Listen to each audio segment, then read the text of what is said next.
Hello students, सबसे पहले आप एमएससी फाइनल में आप सभी का बहुत बहुत स्वागत है। मैं डॉक्टर वीपी गुप्ता आज आपका सेमेस्टर थर्ड का जो plant morphology and developmental anatomy है उस पेपर की हम शुरुआत कर रहे हैं। उसमें जो पहले यूनिट है उसमें ही हम बात करते हैं सीड एंड सीड जर्मिनेशन। इसके अंदर हम आज तो बात करेंगे कि सीड जर्मिनेशन क्या है, किस टाइप से होता है, कौन कौन से फैक्टर इसमें ज़रूरी है। लेकिन सिस्टमेटिकली फिर हम इसमें मेटाबॉलिज्म कैसे कैसे कौन कौन से मेटाबॉलिक चेंजेज होते हैं सिस्टमेटिकली उसके बारे में बात करेंगे। तो सबसे पहले देखिए आप, ये जो सीड आपको दिखाई दे रहे हैं दो टाइप के होते हैं, डाइकॉट सीड और मोनोकॉट सीड। यहाँ आप देख रहे हैं व्हीट ग्रेन्स हैं, यहाँ आप राइस, मेज़, ये सारे मोनोकॉट सीड्स हैं। आप देख रहे हैं पी, पल्सेस, ये सब डाइकॉट सीड्स होते हैं। इनमें 2 कोटिलेडॉन्स होते हैं और मोनोकॉट में 1 कोटिलेडॉन्स होते हैं। क्योंकि जब सीड जर्मिनेट होता है तो जो फर्स्ट लीफ आती है, अगर वो 2 हैं तो डाइकॉट है, यानी उन्हें बोलते हैं हम कोटिलेडनरी लीव्स। और अगर एक लीफ बाहर आएगी, कभी आपने देखा होगा कि जैसे राइस और व्हीट ग्रो करता है तो केवल एक ही लीफ बाहर आती है, उन्हें कहते हैं हम मोनोकॉट। और जहाँ 2 लीफ एक साथ बाहर आएंगी, डाइकॉट। Is it clear? देखिए, ये है एक टिपिकल सीड। क्या है इस सीड के अंदर आप देखिएगा। सीड में सबसे बाहर सीड कॉट है। इस सीड कॉट के अंदर कॉटिलेडॉन्स होंगे। अगर मोनोकॉट होगा तो 1 कॉटिलेडॉन होगा, और अगर डाइकॉट होगा तो 2 कॉटिलेडॉन्स होंगे। और इस सीड के अंदर होता है एक टाइनी एम्ब्रियो एक्सिस। इस एक्सिस को आपको देखना है। इस एक्सिस में टिप पे आप देखें, ऊपर वाले पार्ट में तो हैं, नीचे आप देख रहे हैं रेडिकल, और ऊपर ये है plumule. Is it clear? Plumule germinate करेगा तो बनाएगा शूट, और अगर रेडिकल जर्मिनेट करेगा तो बनाएगा रूट। और सीड कॉट को हम क्या कह रहे हैं? टेस्टा। Is it clear? तो मेन है एक सीड के अंदर एम्ब्रियो, अगर वो एंडोस्पर्मिक सीड है तो एंडोस्पर्म से कवर होगा, और अगर नॉन एंडोस्पर्मिक सीड है तो कॉटिलेडन्स के बीच में एम्ब्रियो एक्सिस होगा, जिसमें प्लूम्यूल और रेडिकल आपको दिखाई दे रहे हैं। प्लूम्यूल के प्रोटेक्शन के लिए आप सभी जानते हैं कॉलियोप्टाइल होता है, रेडिकल के प्रोटेक्शन के लिए यहाँ कॉलियोराइजा होता है। Is it clear? देन आप देख रहे हैं ये डिफरेंट स्टेजेस जो हैं सीड की, सीड डेवलपमेंट की डिफरेंट स्टेजेस क्या हैं। ये देखिए, हमने एक सीड को सोन किया है। सबसे पहले स्प्राउट हुआ है। स्प्राउट होने के बाद इसके टिप से ये प्राइमरी रूट्स ओरिजिनेट हो रही हैं। प्राइमरी रूट्स आप देख रहे हैं, सारी प्राइमरी रूट्स ओरिजिनेट हो रही हैं। उसके बाद आप देखिए कि यहाँ हाइपोकोटाइल, यानी कि रेडिकल के जस्ट ऊपर का जो एम्ब्रियो एक्सिस का पार्ट होता है उसको हम कहते हैं हाइपोकोटाइल। ये तेज़ी से ग्रो करता है तो पूरा सीड ही बाहर चला जाता है। आपको दिखाई दे रहा है, ये देखिए आप। जब हाइपोकोटाइल ग्रो करेगा और सीड पूरा बाहर निकल जाएगा तो उसे कहेंगे हम एपिगियल टाइप जर्मिनेशन। ठीक है, हम बात करेंगे आगे इसके बारे में। ये देखिएगा, धीरे धीरे ये कॉटिलेडनरी लीफ इसके अंदर ओरिजिनेट हो रही हैं, और फिर फाइनली कॉटिलेडनरी लीफ बन गई है और एक सीडलिंग एस्टेब्लिश हो गई है। Is it clear? यहाँ आप क्लियर कट देख सकते हैं कि एक सीडलिंग एस्टेब्लिश हो गई है। अब आप देखिएगा सीड जर्मिनेशन के लिए क्या क्या रिक्वायरमेंट्स होती हैं। पहली बात तो सीड जर्मिनेशन होता क्या है। अगर किसी सीड को सारे ये नेसेसरी फैक्टर्स अवेलेबल करा दिए जाते हैं तो सीड जर्मिनेट करता है, स्प्राउटिंग करता है। इसी प्रोसेस को हम क्या कहते हैं? Seed germination. और अगर सारे फैक्टर अवेलेबल है तब भी सीड जर्मिनेट नहीं कर रहा है, स्प्राउटिंग नहीं आ रहा है, तो उसको हम कहते हैं डॉर्मेंसी, यानी seed dormancy. If all the required factors are present, then seed unable to germinate, that is known as dormancy. And or seed germination, if all the essential factors are available and seed show sprouting, is called germination.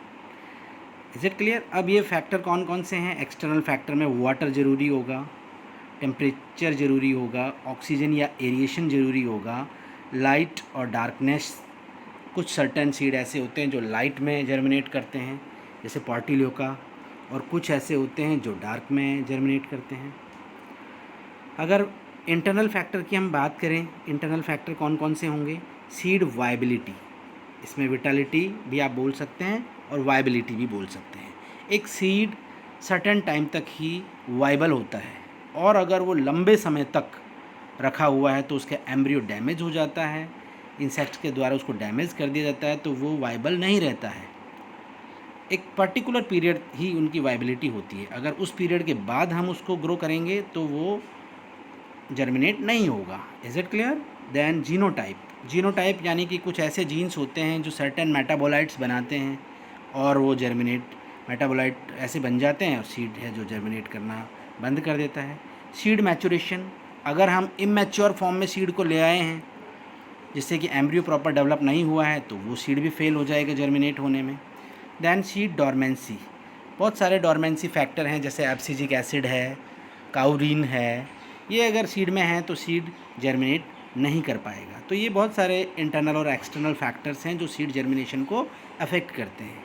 Often this depend on the individual seed variety, ऐसा नहीं है ये सभी चीज़ें सभी seeds के लिए follow करती है। अब किसी में हो सकता है कि डॉर्मेंसी फैक्टर हो, किसी में ना हो, किसी का सीड कॉट हार्ड हो और कोई लाइट में जर्मिनेट करता हो, ठीक है, कोई डार्कनेस में जर्मिनेट करता हो, तो सभी के लिए ये कॉमन फैक्टर काम नहीं करते हैं। Individual seed variety and closely link to the ecological conditions of the plants और नेचुरल हैबिटेट्स। इकोलॉजिकल कंडीशन, जैसे कि आपने ऐसी इकोलॉजिकल एडवर्स कंडीशन में ग्रो कर रहा है कि उसका सीड तो डेवलप हो गया बट उसमें एम्ब्रियो इमैच्योर है, तो वो सीड वायबल नहीं होगा और जर्मिनेट नहीं कर पाएगा। Is it clear? तो अब हम एक एक फैक्टर के बारे में बात करते हैं। जैसे वाटर, आपको पता है कि सीड को जब हम स्टोर हाउस में स्टोर करते हैं हमारे गोदामों में, तो उसे पूरी तरह ड्राई करके क्यों करते हैं? ड्राई इसलिए करते हैं कि उसका सारा का सारा मॉइस्चर है जो रिमूव हो जाए। सारा नहीं, 10 से 15% मॉइस्चर तो उसमें रहेगा ही। अगर सारा मॉइस्चर ख़त्म हो जाएगा तो सीड है जो उसका एम्ब्रियो डेड हो जाएगा। Is it clear? Is it clear? Seed usually mature in fall, आपको पता है कि मेच्योर हो जाता है तो ही सीड फॉल होता है। To germinate seed must to take in water, अब जब जर्मिनेट कराना होता है तो हम वाटर उसमें ऐड करते हैं। जैसे ही सीड में वाटर आता है तो उसके अंदर जो मेटाबोलाइट्स होते हैं वहाँ पर मेटाबॉलिज्म स्टार्ट होता है, रेस्पिरेशन स्टार्ट होता है और सीड के अंदर बहुत सारी मेटाबॉलिक एक्टिविटीज़ होने लग जाती है और सीड है जो जर्मिनेशन शो करने लगता है। तो सबसे पहला स्टेप ही सीड जर्मिनेशन का क्या होगा? Uptake of water bye seed is called imbibition, यानी कि पहला, देखिए, वाटर को एब्जॉर्ब करेगा तो सीड कॉट पानी को अपनी सरफेस पे इम्बाइब करेगा। अब आप जानते हैं इम्बिबिशन क्या होता है? इम्बिबिशन का मतलब होता है कोई भी सब्सटेंस अपनी सरफेस पे वाटर को बाइंड करे और अगर सॉल्यूशन बना ले फिर एब्जॉर्ब करे, उसको तो हम कहते हैं ऑस्मोसिस, और अगर केवल एडहर करे, सरफेस पे चिपकाए पानी को, उसको हम कहते हैं इम्बिबिशन। तो सीड जर्मिनेशन का पहला स्टेप ही क्या होता है? इम्बिबिशन। इम्बिबिशन जैसे ही होगा तो सीड स्वेलअप करेगा एंड सीड कॉट उसका ब्रेक हो जाएगा। Is it clear? Then second factor है ऑक्सीजन और एरिएशन। ऑक्सीजन की प्रेजेंस में क्या होगा? क्योंकि मैंने कहा कि जैसे ही वाटर आएगा उसके अंदर मेटाबॉलिज्म स्टार्ट होगा, वाटर आएगा तो ऑक्सीजन यानी कि रेस्पिरेशन बढ़ेगा। सबसे पहला काम होगा रेस्पिरेशन, और रेस्पिरेशन के लिए क्या ज़रूरी होगा? ऑक्सीजन। ऑक्सीजन आएगा, एनर्जी प्रोडक्शन स्टार्ट हो जाएगा, तो उसे हम कहेंगे मेटाबॉलिज्म, जिसके बारे में हम मेटाबॉलिज्म पढ़ेंगे तो डिटेल में हम बात करेंगे। तो ऑक्सीजन से एनर्जी क्रिएट होगी, एनर्जी से सीड जर्मिनेट होना स्टार्ट हो जाएगा। रेस्पिरेशन रेट मैंने बताया आपको इंक्रीज़ होगी, उसके लिए ज़रूरी होगा। Germination percentage of most of seed will be retard, अगर ऑक्सीजन कम हो जाएगा तो आप देखिएगा एनारोबिक कंडीशन कर देंगे तो सीड का जर्मिनेशन परसेंटेज बहुत तेज़ी से गिर जाएगा। आगे आप रिसर्च करेंगे तो आप देखिएगा जब भी सीड जर्मिनेट करेंगे और एनारोबिक कंडीशन आप क्रिएट कर देंगे तो सीड का जर्मिनेशन कम होने लग जाएगा। Seed beds that are over watered अब एक बात और देखिएगा, अगर आप पूरी तरह से पानी में उन्हें डुबा देंगे, सबमर्ज कर देंगे या पुअरली ड्रेन करेंगे, पानी कम देंगे उनको, तो क्या होगा, उनका मेटाबॉलिज्म अफेक्ट करेगा। पानी में डूबे रहेंगे तो ऑक्सीजन की सप्लाई तो ब्लॉक हो जाएगी। अब पानी होते हुए भी एटीपी जर्मिनेट नहीं होगा, रेस्पिरेशन ब्लॉक हो जाएगा और सीड है जो जर्मिनेट नहीं कर पाएगा। Is it clear? Than temperature. अब आपको पता है कि एक स्पेसिफिक टेम्परेचर, मेटाबॉलिज्म। आप मुझे बताइए, जब बहुत ज़्यादा ठंडा टेम्परेचर होता है तो भी मेटाबॉलिज्म बंद हो जाता है, बहुत ज़्यादा टेम्परेचर हो जाता है तो अभी रेस्पिरेशन के जो एंजाइम है वो डिग्रेड हो जाते हैं और वो भी बंद हो जाता है। तो फिर क्या किया जाए? ऑप्टिमम टेम्परेचर चाहिएगा। Is it clear? Help prevent seed from sprouting as soon as they mature. Most common annual vegetable है ऑप्टिमम जर्मिनेशन टेम्परेचर कितना होता है? यहाँ हम फ़ारेनहाइट में बात करें तो 75 से 90 डिग्री फ़ारेनहाइट, और वैसे ऑप्टिमम टेम्परेचर होता है 24 to 32 degree centigrade.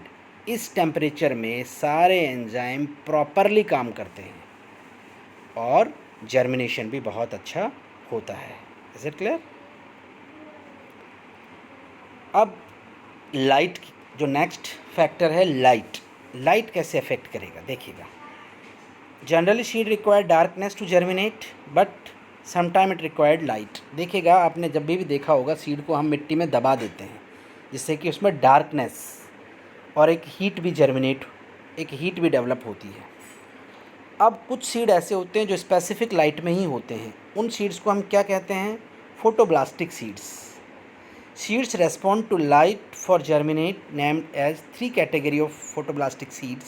Positive photoblastic, भाई लाइट ज़रूरी है या नहीं ज़रूरी है, उसके बेसिस पे हमने 3 कैटेगरी में कैटेगराइज कर दिया है। पॉजिटिव फोटोब्लास्टिक सीड्स जैसे लेट्यूस, टोबैको,